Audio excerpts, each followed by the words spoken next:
Oke, kita balik lagi ke pelajaran fisiologi yang bab yang kita bahas dari prodi teknologi produksi ternak Politeknik Lamandau. Ini di bab keseimbangan antara air dan garam.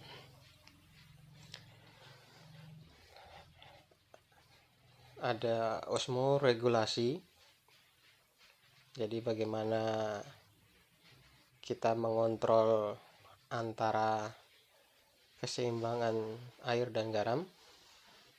Jadi bisa di lingkungan itu, lingkungan yang air tawar, air laut, atau bagian udara, atau darat. Environmental berarti lingkungannya. Jadi banyak struktur dan organ yang termasuk dalam osmoregulasi ini, itu termasuk kulit, kemudian sisik, saluran pencernaan, kemudian ginjal, sama kandung kemih. Nah, kalau yang di darat, kalau konsentrasi ionnya di dalam tubuh banyak, lebih besar dibandingkan yang di luar, air akan keluar, jadi dehidrasi dia nanti. Nah, untuk yang ada di air tawar, kalau kadar ionnya yang di dalam lebih besar daripada yang di luar, air akan masuk dan ionnya akan keluar. Nah, untuk yang air garam, jadi kalau ion konsentrasi yang di dalam lebih kecil dari ion konsentrasi yang di luar, air akan keluar dan ion akan masuk, seperti itu. Jadi berbeda tadi dengan yang di darat. Nah, dehidrasi itu apa? Jadi pergerakan ion konsentrasi yang ada di dalam tubuh lebih sedikit daripada yang ada di lingkungan. Jadi pergerakan air tidak terkontrol yang menyebabkan dehidrasi. Jadi konsentrasi garam di dalam tubuh banyak jumlahnya. Jadi apa sih yang ketika dehidrasi? Jadi ketika dehidrasi itu nanti berkurangnya permeabilitas dari kulit. Jadi kulitnya kalau ditarik itu lambat baliknya. Dan apa? Mengurangi jumlah air di dalam air kencing. Jadi ketika kita kencing, airnya berkurang, itu dehidrasi. Nah, sementara apa yang menyebabkan dehidrasi itu berbahaya? Karena ada banyak bahan limbah yang harus dibuang. Karena kalau mencapai batas limitnya itu akan masuk ke level toksik atau berbahaya bagi tubuh. Kemudian di sini kita lihat bagaimana air bisa masuk. Nah, di sini contohnya yang air tawar. Jadi ketika air tawar masuk, kita bisa lihat ionnya lebih kecil, konsentrasi ion yang di dalam hewan airnya itu lebih besar, jadi masuk ya. Jadi ada namanya semi permeable membran, yang ini berada di bagian kulitnya, jadi masuk ke dalam tubuhnya. Nah, fungsi dari ginjal, kita ke ginjal. Jadi ginjal kan seperti yang sebelum kita tahu adalah memetabolisme produk dan air. Nah, di sini kita lebih ke bagian airnya. Jadi yang bagian memasukkan adalah di bagian tubulusnya, yang sirkulasi sistemnya lewat glomerulus atau glomeruli. Jadi antar digiti dari tubulus ginjalnya. Nah, di proximal tubuli itu glukosa, asam amino, natrium, dan air diserap. Jadi produk-produk yang tidak berguna dan ion yang tidak dibutuhkan itu dikeluarkan lewat urin. Air dan natrium juga dibuang itu di distal tubuli. Jadi ada proximal, ada distal. Nah, ini ya, seperti yang sebelumnya di sistem urinasi kita sudah jelaskan yang bagian gambar. Jadi yang kita perhatikan adalah yang hitam. Jadi diagram yang hitam adalah ionnya. Jadi ionnya konsentrasi presentasi konsentrasi yang ada dalam tubuh itu contoh 100, di sini turun menjadi 20. Jadi bagaimana pergerakan jalannya?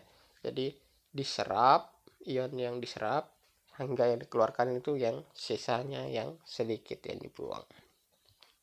Jadi yang masih dibutuhkan masih diserap, yang tidak dibutuhkan dibuang melalui urin.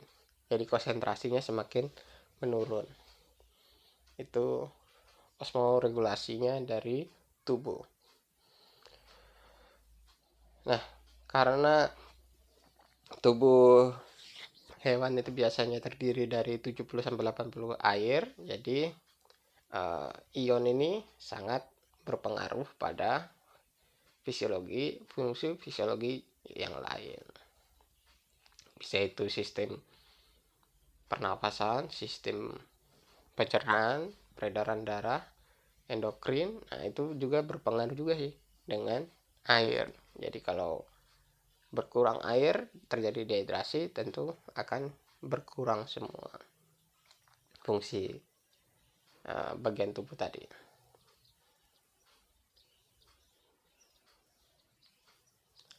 Nah, jadi rute yang di sini kita ambil contoh dari amfibi dan reptil.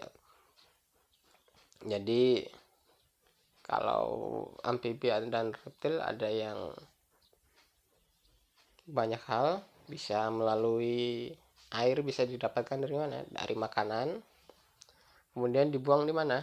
Dari sistem ekskresi. Itu berasal dari saluran pencernaan. Jadi kita makan melalui mulut, kemudian keluar melalui anus atau kloaka. Minum juga dikeluarkannya juga lewat feses. Integumen, jadi kalau melalui integumen yang dikeluarkan dari urin. Metabolismenya, kalau menaikkan metabolisme itu bisa dari kelenjar garam atau sistem pernapasan respiratory atau integumen juga. Nah, amfibi sini mendapatkan air melalui kulitnya, itu yang disebut dengan cutaneous drinking. Jadi skinnya itu atau kulitnya itu bisa minum amfibi. Itu khusus untuk amfibi ya. Kemudian jadi air juga, mereka bisa dapat air dari mana? Bisa juga dapat air dari makanannya. Jadi makanan yang diserap, yang dicerna itu bisa masuk juga sebagian kecil juga air. Nah, kalau perbedaannya vertebrata dengan amfibi adalah Kalau amfibi ini tidak minum air secara oral, jadi dia nggak minum air melalui mulutnya, tapi melalui makanan. Nah, ini bagaimana caranya, di sini katak atau kodok ya, ketika dianya ingin mengambil air dari lingkungan. Jadi posisi yang di atas menutup, jadi dianya banyak kulitnya yang tertempel di lingkungan. Kemudian kita lihat perlahan-lahan dianya mulai mendapatkan keseimbangan. Nah, terakhir yang ada kantongnya ini berarti dia melepaskan ionnya. Jadi ini strukturnya. Jadi bagaimana dia mendapatkan, kemudian dia mengeluarkan ion, yaitu prosesnya dianya mengambil air dari lingkungan. Nah, kalau untuk reptil berbeda dengan amfibi. Jadi lebih resisten dianya air sama ionnya. Dia nggak menggunakan bagian kulitnya, jadi dia menggunakan source-nya dengan mencari air dengan minum. Jadi berbeda dengan amfibi tadi. Amfibi nggak minum, tapi mendapatkan air dari kulit dan dari makanannya. Nah, ada banyak macamnya. Kalau yang jenis yang ada kadal gurun, jadi dia minum itu ketika dianya menggali tanah yang dingin. Kalau kura-kura Afrika itu mendapatkan air dari tampungan di cangkangnya selama hujan. Nah, ini bentuk dari yang kadal. Jadi bagaimana skin yang masuk, jadi ion yang tertarik kemudian dikeluarkan lewat mulutnya. Istilahnya panting kalau di anjing.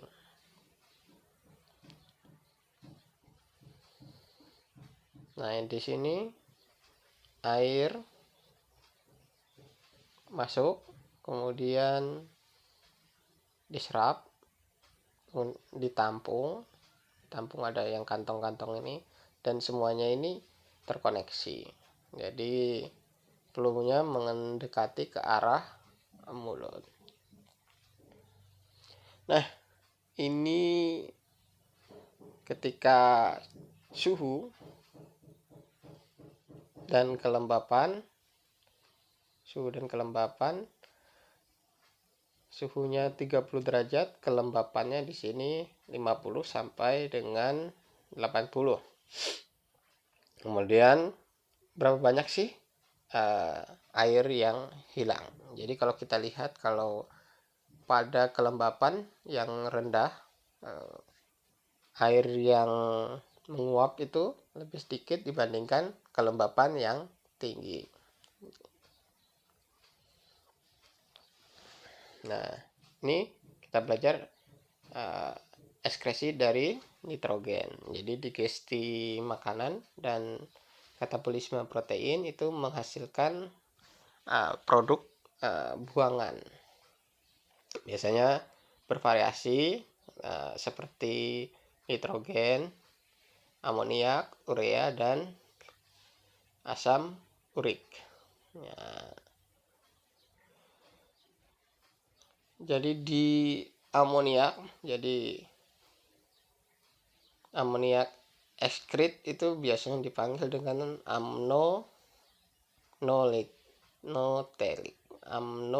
amnonotelic. Jadi itu urea ekskrit, kemudian ada urea telik, dan ada urik asid, lalu urikotelik. Jadi itu adalah bagian-bagian yang dibuang dari nitrogen ekskresi, bisa melalui sistem urinasi. Oke, selesai.